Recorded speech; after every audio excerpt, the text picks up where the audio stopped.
داری چی کار میکنی؟ در و چشمی و چی کار داری؟ یه راهی پیدا کردم شر این همسایه مزاحمو بکنیم مچشو بگیرم. چه راهی؟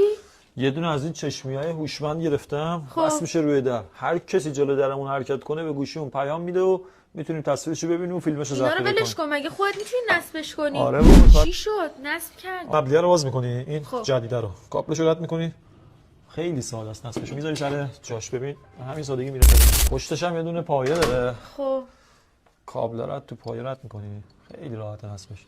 میذاری سر جاش. یه پیچ و اینا هم تو پکش هست. شما پیچو برمی‌داری. چیزی که لازم داری یه پیشکشی چارسوه. خودش هم که نصب شد یه دونه سوکت داره میذاریم سر جاش.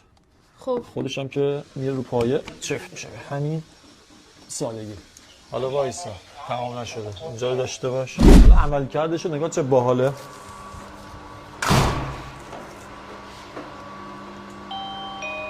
در رو باز می‌کنی. حالا باید بندازمش رو گوشی. وایس رو گوشی هم بهت نشون بدم. چی شد؟ تونستی نصب کنی؟ آره بابا نگاه کن تصویرش بی‌نظیر با کیفیته. چقدر حالا یه باحال. نکته جالب داره. شما خونه نیستی میان زنگ در خونه رو میزنن. ببین گوشیتون در جا زنگ میخوره.